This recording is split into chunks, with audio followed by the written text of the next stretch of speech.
Hello, welcome back to our channel. അപ്പോൾ ഇത്തവണത്തെ travel vlog വേറെ ഒന്നുമല്ല, നമ്മുടെ സ്വന്തം മൂന്നാറാണ്.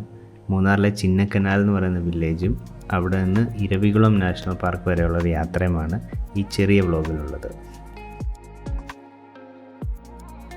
എത്ര പോയാലും കണ്ടാലും ഒന്നും മടുക്കാത്തൊരു സ്ഥലമാണല്ലേ മൂന്നാർ. കാരണം ഈ മഞ്ഞും മലയും അതിൻ്റെ ബാക്കിലുള്ള സൺറൈസും ഒക്കെ ഉണ്ടോ, എന്തൊരു ഭംഗിയാണ്. ഈ കാണുന്ന ക്ലബ് മഹീന്ദ്രയുടെ ചിന്നക്കനാലുള്ള റിസോർട്ടിലാണ് ഞങ്ങൾ നിന്നത്. അപ്പോൾ നമുക്ക് രാവിലെ തന്നെ ഡ്രൈവ് സ്റ്റാർട്ട് ചെയ്യാം.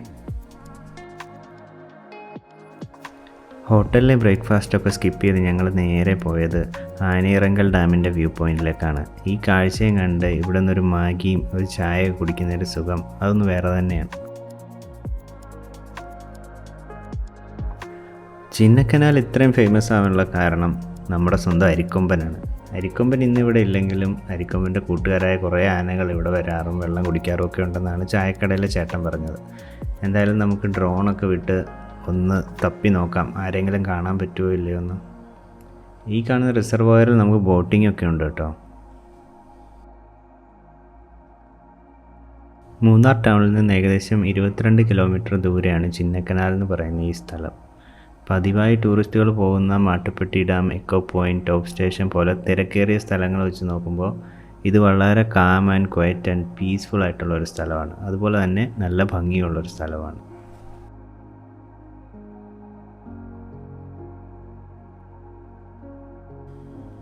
ഈ കാണുന്ന മരങ്ങളൊക്കെ യൂക്കാലിപ്റ്റസ് മരങ്ങളാണ്. ഇത് ഇവിടുത്തെ നേറ്റീവായ മരങ്ങളൊന്നുമല്ല, ഇത് ഫോറസ്റ്റ് ഡിപ്പാർട്ട്മെൻറ്റ് വെച്ച് പിടിപ്പിച്ചതാണ്. ആനകൾ ഒരുപാടുള്ള ഇവിടെ ഈ മരങ്ങൾ വെച്ച് പിടിപ്പിച്ചതിനെതിരെ ഒരുപാട് ചർച്ചകളൊക്കെ നടക്കുന്നുണ്ട്.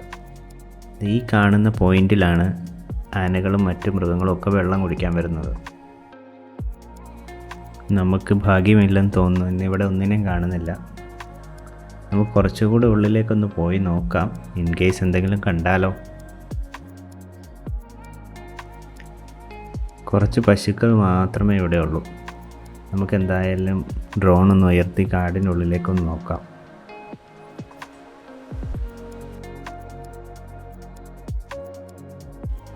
ആന കിടന്നിടത്ത് ആനവാല് പോലും ഇല്ലെന്ന് പറഞ്ഞ പോലെ.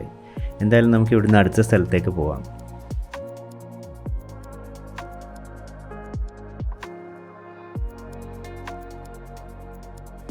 ഇതാണ് ക്യാപ്പ് റോഡ്. മൂന്നാറിലെ എന്നല്ല, കേരളത്തിൽ തന്നെ ഏറ്റവും അധികം ഭംഗിയുള്ള റോഡുകളിലൊന്നാണിത്. ഇതുവഴി ഡ്രൈവ് ചെയ്യുന്നത് തന്നെ ഒരു പ്രത്യേക ഫീലാണ്. ടീ പ്ലാന്റേഷൻസിൻ്റെ നടുക്കൂടെ മലയും ക്ലൗഡ് ബെഡും ഒക്കെ കണ്ട് ഇങ്ങനെ പോവാം. ഏർലി മോർണിംഗ് ടൈം ഇതുവഴി പോകുന്നതായിരിക്കും ഏറ്റവും ബെറ്റർ. കാരണം nature is most beautiful at dawn എന്നാണല്ലോ പറയാറ്. അങ്ങനെ പറയുന്നത് കറക്റ്റാണ്. കാരണം ഈ വിഷ്വൽസ് ഒന്ന് കണ്ടു നോക്കിയേ.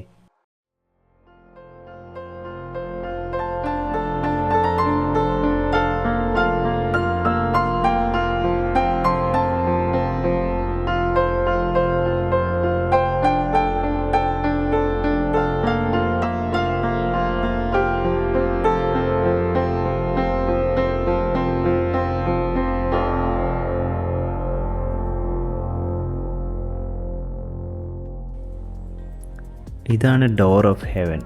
ദേവികുളം ലോക്കാട്ട് എസ്റ്റേറ്റിൻ്റെ ഉള്ളിലുള്ളൊരു വ്യൂ പോയിൻ്റാണിത്. ഡോർ ഓഫ് ഹെവൻ എന്ന പേര് ഈ ലൊക്കേഷന് കറക്റ്റായിട്ടാണ് എനിക്ക് തോന്നുന്നത്. ആരും ഇല്ലാതെ ഇവിടെ വന്ന് കാണണമെങ്കിൽ ഏർലി മോർണിംഗ് തന്നെ വരണം. ലൊക്കേഷൻ എന്തായാലും ഞാൻ കമൻറ്റിൽ ഇട്ടിട്ടുണ്ട്.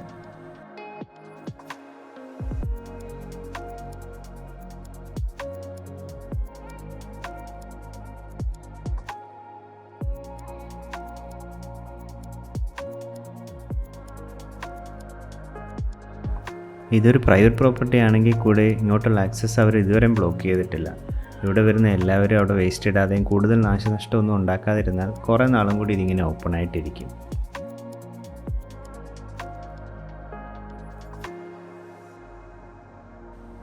വാവ്, ഈ പ്ലാന്റേഷനിൽ തേയില വെച്ച് പിടിപ്പിച്ചിരിക്കുന്നതിൻ്റെ ഒരു ഫിനിഷിംഗ് ഒക്കെ ഉണ്ടോ, റൗണ്ടിൽ നല്ല ഭംഗിയായിട്ട്. തേയില കാഴ്ചകൾ കണ്ട് നിങ്ങൾ മടുത്തോ? എന്തായാലും നമുക്ക് ഡോർ ഓഫ് ഹെവനിൽ നിന്നും വീണ്ടും ഇരവികുളത്തേക്കുള്ള യാത്ര കണ്ടിന്യൂ ചെയ്യാം. ഡോർ ഓഫ് ഹെവൻ അല്ലാതെ സൈലൻറ്റ് വാലി, ലക്ഷ്മി എസ്റ്റേറ്റ് പോലുള്ള ഒരുപാട് ഹിഡൻ ഡെസ്റ്റിനേഷൻസ് മൂന്നാറുണ്ട്. സ്ഥിരം ടൂറിസ്റ്റ് പോകുന്ന ക്രൗഡഡ് ആയിട്ടുള്ള ലൊക്കേഷൻസിന് പകരം ഇങ്ങനെയുള്ള സ്ഥലങ്ങളിൽ പോവുകയാണെങ്കിൽ നമുക്ക് കുറച്ചും കൂടി എൻജോയ് ചെയ്യാൻ പറ്റും. ഇതാണ് മലയണ്ണാൻ എന്ന് നമ്മൾ വിളിക്കുന്ന ഇന്ത്യൻ ജയൻറ്റ് സ്ക്വിറൽ. ലോകത്തിലെ തന്നെ ഏറ്റവും വലിയ അണ്ണാൻ സ്പീഷീസായ ഇവർ നമ്മുടെ നാട്ടിൽ മാത്രമേ ഉള്ളൂ. ഇത്രയ്ക്കും കളേഴ്സൊക്കെ ഉള്ളതുകൊണ്ട് റെയിൻബോ സ്ക്വിറൽ എന്നും ഒരു പേരുണ്ട്. വയറ് നിറയെ ഫുഡൊക്കെ കഴിച്ച് റെസ്റ്റ് എടുക്കാനുള്ള ഒരു തയ്യാറെടുപ്പിലാണെന്ന് തോന്നുന്നു. അങ്ങനെ നമ്മൾ ഇരവികുളം നാഷണൽ പാർക്കിലെത്തി. നമുക്കിവിടെ വന്നും ഓൺലൈനായും വാട്സാപ്പിലൂടെയൊക്കെ ടിക്കറ്റ് ബുക്ക് ചെയ്യാം. 200 രൂപയാണ് ഒരാൾക്കുള്ള ടിക്കറ്റ് റേറ്റ്. നമ്മുടെ വണ്ടി മുകളിലേക്ക് കടത്തിവിടില്ല. നമുക്ക് ഇവിടുത്തെ ബസ്സിൽ കയറി വേണം മുകളിലേക്ക് പോകാൻ. ഒരു 15 മിനിറ്റോളമുള്ള യാത്രയുണ്ട്. ഇരവികുളം വരയാടുകൾക്കാണ് ഫേമസ് എങ്കിലും ഇവിടെ മറ്റുള്ള ആനിമൽസും ഉണ്ട്. കാട്ടി, മ്ലാവ്, വൈൽഡ് ഡോഗ്സ്, ലെപ്പേർഡ്സ്, അങ്ങനെ കുറേ ആനിമൽസ്.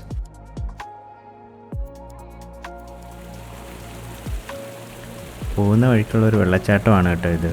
ഇവിടെ വെള്ളം കൂടുന്ന ടൈമിൽ ഇങ്ങോട്ടേക്കുള്ള എൻട്രി താൽക്കാലികമായി നിർത്തിവെക്കാറുണ്ട്.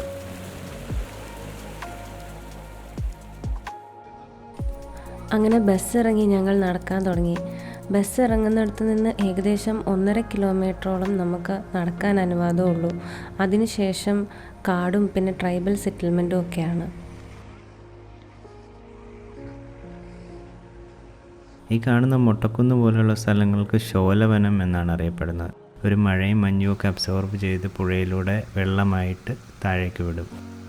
ഇവിടെ കുറിഞ്ഞി ഗാർഡൻ എന്ന് പറഞ്ഞിട്ടൊരു വോക്ക് വേ സെറ്റ് ചെയ്തിട്ടുണ്ട്. 12 വർഷത്തിലൊരിക്കൽ മാത്രം പൂക്കുന്ന നീലക്കുറിഞ്ഞി പൂക്കുമ്പോൾ ഇവിടെ നിന്നാൽ നമുക്ക് നന്നായിട്ടത് കണ്ടാസ്വദിക്കാനായിട്ട് പറ്റും. ഇതിനു മുമ്പ് 2018 നീലക്കുറിഞ്ഞി പൂത്തത്. എല്ലാ വർഷവും അവിടെ ഇവിടെയൊക്കെ ആയിട്ട് കുറച്ച് പൂക്കാറുണ്ടെങ്കിലും ഈ മല നിറഞ്ഞ് ഫുള്ളായിട്ട് പൂക്കുന്നത് ഇനി 2030 1971 വരെ ഇത് പ്രൈവറ്റ് ലാൻഡായിരുന്നു, കണ്ണൻ ദേവൻ്റെ അണ്ടറിൽ. അതിനുശേഷമാണ് ഇത് ഫോറസ്റ്റ് ഡിപ്പാർട്ട്മെൻറ്റിന് കൈമാറിയത്. പിന്നീട് 1978 നീലഗിരി താറിൻ്റെ പ്രൊട്ടക്ഷന് വേണ്ടിയിട്ട് ഇന്ത്യയിലെ തന്നെ ആദ്യത്തെ നാഷണൽ പാർക്കായിട്ട് ഇത് മാറ്റുന്നത്. താഴെ നിന്നും കോടമഞ്ഞും എല്ലാം കയറി വരുന്നുണ്ട്. വരയാടുകളുടെ നാച്ചുറൽ ഹാബിറ്റാറ്റാണ് കേട്ടോ ഇത്. അതുകൊണ്ട് തന്നെ ഇവിടെ വന്നു കഴിഞ്ഞാൽ വരയാടിനെ കാണണമെന്ന് ഉറപ്പൊന്നുമില്ല. അവർക്ക് തോന്നിയാൽ മാത്രമേ അവർ പുറത്തേക്ക് വരാറുള്ളൂ. കുറേ സമയം നോക്കിയിട്ടും ഒരു വരയാടിനെ പോലും കണ്ടില്ലല്ലോ എന്ന് വിഷമിച്ച് ഇങ്ങനെ ഇരുന്നപ്പോൾ ദൂരെ മലകൾക്കപ്പുറത്ത് 2 കൊമ്പുകൾ ഇങ്ങനെ നടന്നു വരുന്നുണ്ട്. ഒരെണ്ണമൊന്നുമല്ല കേട്ടോ, ഒന്നിൻ്റെ പുറകെ പിന്നെയും 2 പേരൂടെ ഉണ്ടായിരുന്നു.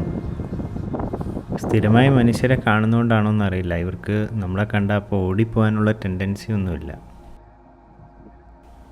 ബോഡിയിൽ ഒരു വര പോലും ഇല്ലാത്ത ഇവർക്ക് എങ്ങനെയാണ് വരയാടെന്ന് പേര് വന്നതെന്നറിയാമോ? വരൈ എന്ന് പറഞ്ഞാൽ തമിഴിൽ കല്ല് എന്നാണ് അർത്ഥം. കല്ലും മലയും തണുപ്പും ഒക്കെ ഉള്ള സ്ഥലത്ത് ജീവിക്കുന്ന ഈ ആടുകളെ അങ്ങനെ വരയാടെന്ന് വിളിച്ചതാണ്. മുട്ടനാടുകൾക്ക് പൊതുവെ ഒരു കറുത്ത കളറും പെണ്ണാടുകൾക്കൊരു ചാര കളറുമാണുള്ളത്. ഇരവികുളത്ത് മാത്രമൊന്നുമല്ല, തമിഴ്നാട്ടിലെ മേഘമലയിലും വാൽപ്പാറയിലും അങ്ങനെ കുറേ സ്ഥലത്ത് കൂടി ഇവരെ കാണാൻ പറ്റും. നീലഗിരി താർ എന്ന പേരുള്ള ഇവർ തമിഴ്നാടിൻ്റെ ഒഫീഷ്യൽ ആനിമലാണ്. വളഞ്ഞ കൊമ്പുകളും തിളങ്ങുന്ന കണ്ണുകളും ഒക്കെയാണ് ഈ ആടുകളുടെ ഒരു സ്പെഷ്യാലിറ്റി. അതിൻ്റെ കൂടെ ഇങ്ങനെയുള്ളൊരു ലാൻഡ്സ്കേപ്പിലൂടെ അവർ പോകുന്ന കാണാൻ ഭയങ്കര ഭംഗിയാണ്. ഈ വീഡിയോയിൽ എനിക്ക് ഏറ്റവും ഇഷ്ടപ്പെട്ട ഫ്രെയിമുകളിൽ ഒന്നാണ് കേട്ടോ ഇത്. ശോലവനങ്ങളും വരയാടും മഞ്ഞും വെസ്റ്റേൺ ഗാട്ട്സും മലനിരകളും എല്ലാം കാണുന്ന ഒരു ഫ്രെയിം.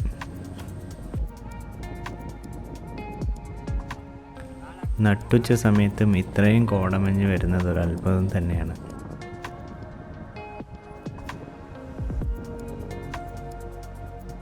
ഇന്ന് വളരെ കുറച്ച് വരയാടുകൾ മാത്രമേ ഇനി അവശേഷിക്കുന്നുള്ളൂ. IUCN എൻഡേഞ്ചേർഡ് റെഡ് ലിസ്റ്റിൽപ്പെട്ട ആനിമൽസാണിവർ. പണ്ട് മനുഷ്യരായിരുന്നു ശത്രുക്കളെങ്കിൽ ഇന്ന് വൈൽഡ് ഡോഗ്സും ലെപ്പേർഡ്സും പോലുള്ള ആനിമൽസാണ് ഇവരെ കൊല്ലുന്നത്.